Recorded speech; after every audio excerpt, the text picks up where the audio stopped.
I'll start with the identification tag on the side. Here you'll find the manufacturer, your VIN number, date it was manufactured, some gross weights, tire sizes and pressures. Below is your cargo capacity and your VIN number. Up front,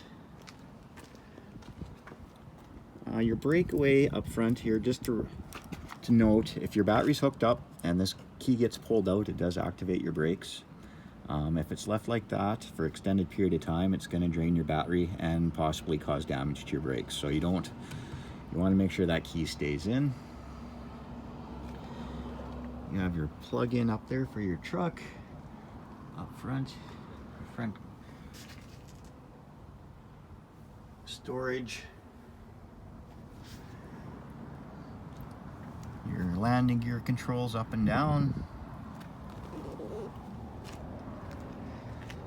2 30-pound propane tanks on this unit.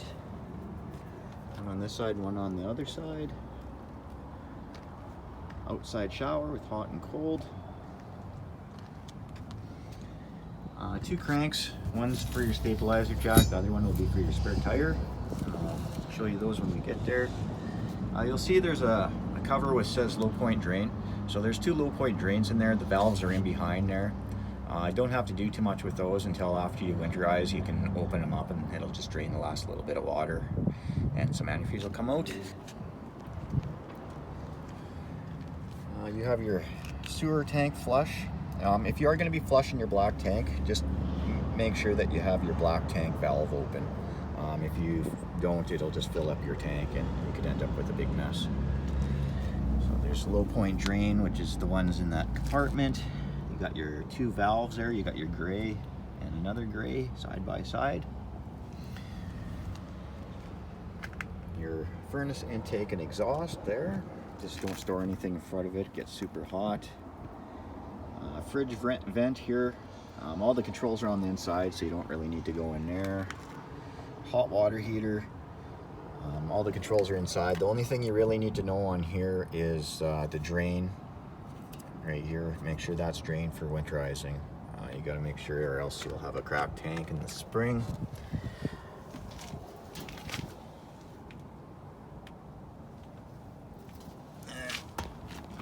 There's the black tank right there. And there's your sewer dump. Underneath your slide, you'll see there's 2 arms and the cylinder at the end. Just make sure everything stays fairly clean and everything should work smoothly for you.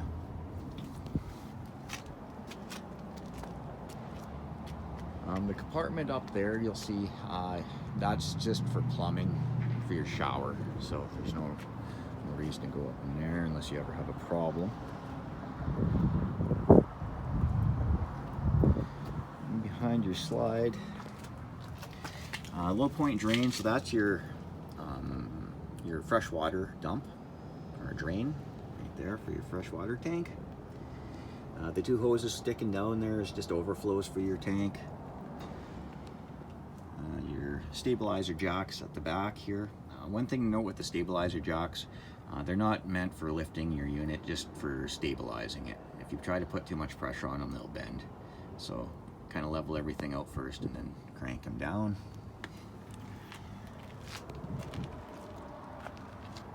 Your satellite and cable inputs there, so those are inputs going into the camper. Sewer hoses in the back bumper. You have a rear ladder. I do recommend inspecting your roof once in a while, especially if you experience a big storm, maybe hail. Just take a look, make sure that all your vents and covers are all intact and not cracked and gonna leak. You have your 30 amp cord there. Your water fill for your freshwater tank. And City Water connects, so if you go to a campground that has water right provided to you at your campsite, you can just run your garden hose directly into there. You have a carrying cargo tray back here. Just pull these pins out, slides out.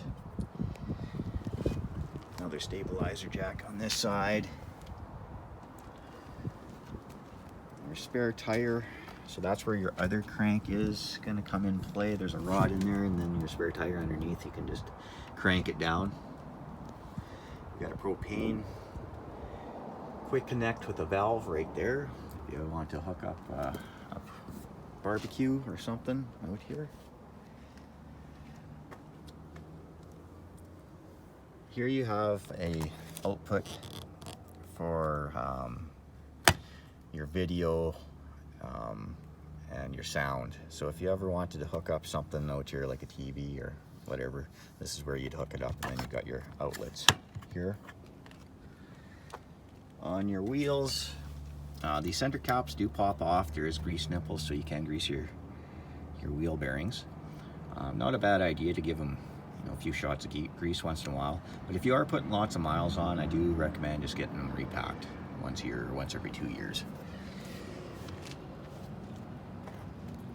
A couple outside speakers, an outside light, the vent for your range above your stove, so you can exhaust out there. This is the compartment for your battery. These aren't maintenance-free batteries. You may have to add water to them at some point. If you're not going to be using your unit for a while, I would disconnect it, and you can pull this 30 amp fuse out here and it'll cut the power off. So if you don't want to unhook your battery, you could just pull this fuse out. For winter, I would take it out and put it somewhere warm.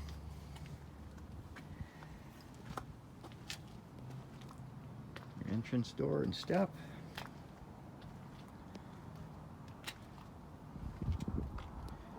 Front compartment, a couple lights in here, plug in,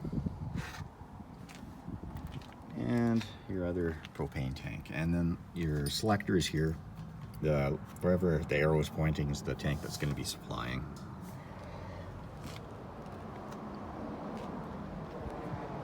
And right at the front you have another outside light. So that is it for the outside awning. We will head inside.